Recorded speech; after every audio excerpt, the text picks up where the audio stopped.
Mesdames et messieurs, les directrices, les directeurs, mesdames et messieurs, je vous souhaite la bienvenue à ces 23e rencontres internationales de la gestion publique, que nous dénommons RIGP, depuis maintenant leur création. Depuis mon arrivée à la tête de l'IGPDE au cours de cette année, j'ai eu à cœur de faire perdurer ce moment d'échange privilégié que sont les RIGP.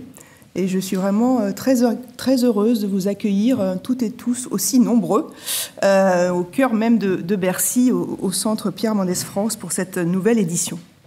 Alors depuis le début des années 2000, date de création des RIGP, l'IGPDE et plus particulièrement son département de la gestion publique comparée au sein de la direction de la recherche conçoit ces rencontres comme un moment de débat, un moment d'échange sur un thème au cœur de l'actualité de la réforme de l'État. À l'image des autres activités portées par l'Institut que j'ai l'honneur de diriger depuis quelque temps, vous pouvez découvrir un aperçu de ces activités dans les sacs en toile qui vous ont été distribués à l'entrée. Les RIGP ont pour objectif, en tout cas pour ambition, de créer des ponts entre deux mondes qui n'ont pas si souvent l'habitude d'être réunis. Le monde de la recherche académique et puis le monde de la pratique administrative.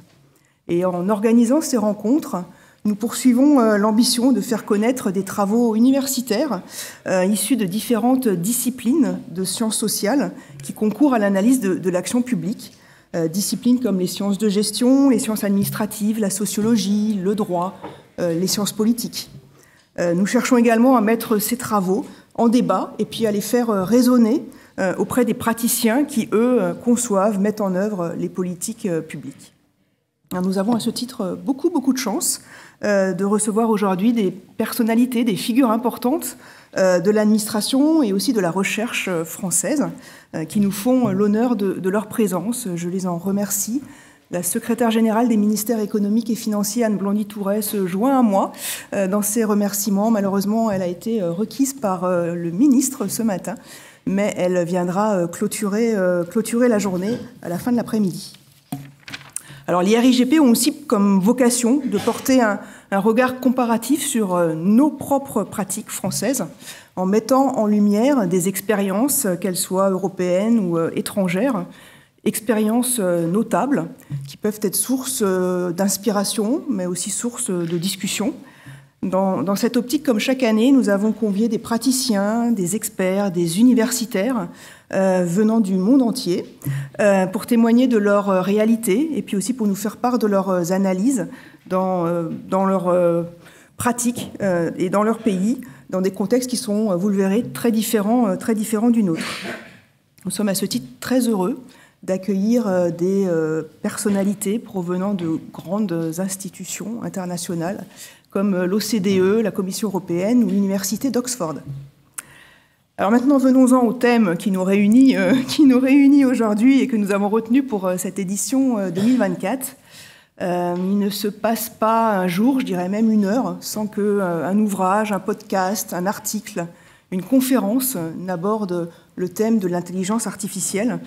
Comment nous, IGPDE, ne pas nous en saisir, en tout cas pour cette édition 2024 et cette 23e édition. L'intelligence artificielle, et pas un scoop, semble être en train de bousculer nos quotidiens personnels, nos quotidiens professionnels. Pour certains, les développements récents de l'IA placent l'humanité à l'aube d'une 4e révolution industrielle, avec des solutions technologiques, des innovations dites de rupture, qui automatisent, voire améliorent la décision humaine. Tandis que pour d'autres, l'IA est quand même source de risques majeurs pour les sociétés, justement parce qu'elle pourrait se substituer à l'homme et mettre ainsi en péril un certain nombre de dimensions fondamentales de la vie humaine. Je pense aux dimensions éthiques, aux dimensions philosophiques, aux dimensions spirituelles, créatives.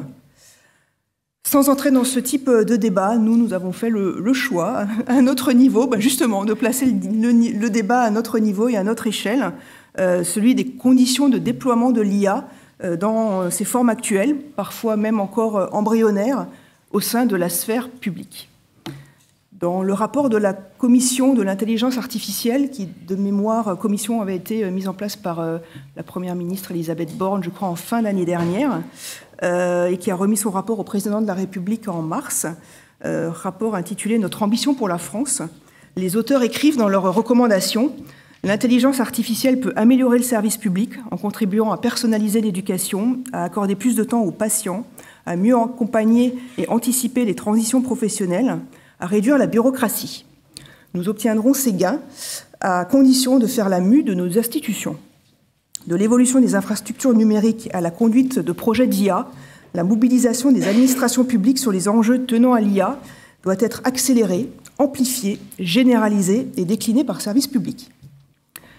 Dans ce contexte, il nous a semblé intéressant de questionner les spécificités d'un tel changement au sein de notre organisation, de notre périmètre ministériel, à des échelles différentes et puis à des degrés d'investissement variés aussi, parce que certaines directions ont pris le tournant depuis quelques années, alors que d'autres y viennent depuis plus récemment à la faveur de dernières avancées technologiques, informatiques. Alors, à travers la multiplication des cas d'usage public, c'est aujourd'hui la question d'une diffusion plus massive de l'IA au cœur du fonctionnement administratif, qui en tout cas semble poindre et puis mérite d'être mise en perspective et puis interrogée. Et c'est pourquoi notre édition d'aujourd'hui, des RIGP, cherchera à questionner l'impact de l'intégration de certaines innovations technologiques issues de l'IA dans notre quotidien administratif, en termes de pilotage, mais aussi de conduite et d'évaluation de l'action publique dans de nombreuses dimensions, qu'il s'agisse de la complexité administrative, de la distribution des prestations sociales et des services publics, du contrôle et de la lutte contre la fraude, ou encore de la gestion des ressources, qu'elles soient humaines, technologiques, infrastructures. Autrement dit, ces rencontres se pencheront sur ce que veut dire gouverner par l'IA. Et puis nous nous intéresserons aussi, dans la même journée, à la manière dont la puissance publique doit réguler les risques qui pourront être pointés, risques présentés par l'IA à un niveau technique, politique, économique, social, éthique, culturel. Et les échanges porteront de ce fait sur ce qu'implique pour l'action publique de gouverner l'IA. Alors vous l'aurez compris, gouverner par l'IA, gouverner l'IA. Derrière ce petit trait d'expression, ce clin d'œil, en tout cas cette double optique nous permet de pointer certains grands enjeux qui traversent l'action publique, comme la souveraineté, la sécurité, la qualité du service rendu aux usagers, les conditions de travail, les compétences des agents publics, dimension à laquelle nous sommes particulièrement attachés à l'IGPDE, qui est l'Institut de formation continue de Bercy, et l'éthique publique aussi. Alors pour en discuter, nous avons réuni à la fois celles et ceux qui, au sein de l'État, utilisent et ou régulent l'IA pour nous faire part de leurs objectifs, de leur mode de faire, des obstacles qu'ils ont éventuellement rencontrés, voire des succès qu'ils ont déjà engendrés. Et puis celles et ceux qui abondent, qui analysent le déploiement de l'IA. Je pense aux chercheurs en sciences dures, mais aussi aux chercheurs en sciences sociales, qui sont à l'origine des avancées technologiques, des questionnements, des analyses, des examens de son développement dans d'autres contextes.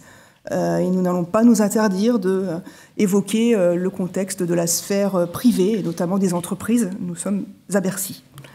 Je remercie tous les intervenants qui ont accepté de participer à cette journée pour partager leurs éclairages, leurs réflexions qui sont indispensables à la bonne compréhension par nous tous de ce que nous sommes en train de vivre actuellement. Et puis je remercie aussi chaleureusement nos partenaires, nos soutiens, dont la CASDEN, dont j'ai compris que c'était un partenaire et un soutien fidèle et précieux dans l'organisation de cet événement annuel. Et avant de céder la parole à Marie Ruot, notre directrice de la recherche à l'IGPDE, je vous renouvelle encore tous nos remerciements pour votre présence aussi nombreuse. Et puis bien sûr et avant tout, je vous souhaite une excellente journée.